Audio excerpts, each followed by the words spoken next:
നോക്കാം. അതിന് ആദ്യം നമുക്ക് ഇതിങ്ങനെ പിടിച്ച് സൂചി ഇങ്ങനെ പിടിച്ച് ഇങ്ങനെ ആക്കിക്കഴിഞ്ഞാൽ ഒരു റിങ് പോലെ കിട്ടും. കണ്ടോ വലിയ ഹോൾസ്.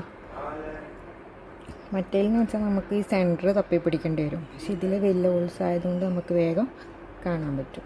ഇതിലിപ്പം ഒരു സ്റ്റിച്ച് ഞാൻ ഓൾറെഡി ഇട്ട്. ഇനി 1 2 ഓക്കെ. അങ്ങനെ 3 ചെയിനായി.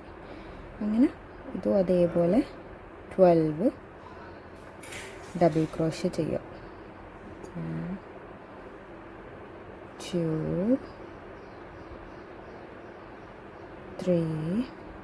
ചിലവർ ഈ 3 ചെയിൻ കൗണ്ട് ചെയ്യും 1 ഡബിൾ ക്രോഷ്യ ആയിട്ട്. പക്ഷെ ഞാൻ അത് കൗണ്ട് ചെയ്യലില്ല. അത് 3 ചെയിനായിട്ട് തന്നെ ഞാൻ കൗണ്ട് ചെയ്യൽ. അത് കൂടാതെയാണ് ഞാൻ 12 സ്റ്റിച്ച് ചെയ്തെടുക്കൽ. അപ്പം ഇതേപോലെ 12 സ്റ്റിച്ച് നമുക്ക് ഇതിൻ്റെ കൂടെ ചെയ്തെടുക്കാം.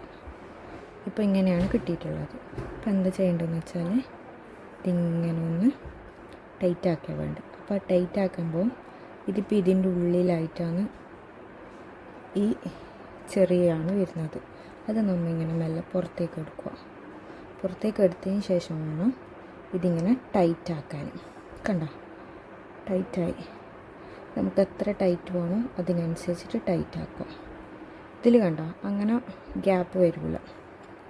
മറ്റേ ചെയിൻ സ്റ്റിച്ച് ആണെങ്കിൽ അതിനൊരു ലോക്ക് ഉണ്ട്, ഇത്ര അത് പോകുന്നുള്ളത്. അപ്പോൾ ഇവിടെ എത്ര 1 2 3 ഇവിടെയാണ് ഇതിൻ്റെ സ്ലിപ്പ് സ്റ്റിച്ച് വരുന്നത്. സ്ലിപ്പ് സ്റ്റിച്ച് ഇട്ട് അത് സ്റ്റിച്ച് കംപ്ലീറ്റ്.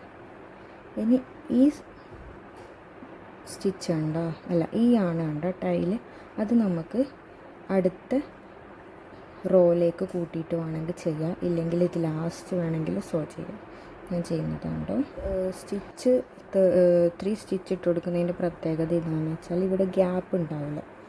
ആ 3 സ്റ്റിച്ച് ഇടാണ്ട് നമ്മൾ ആ 3 സ്റ്റിച്ച് ഒരു എന്താ പറയുക ഒരു ഡബിൾ ക്രോഷ്യ ആക്കിയാൽ അവിടെ ഒരു ഗ്യാപ്പ് നമുക്ക് കാണാൻ പറ്റും. ഇങ്ങനെ ആക്കി കഴിഞ്ഞാൽ ആ ഗ്യാപ്പ് ഉണ്ടാവില്ല.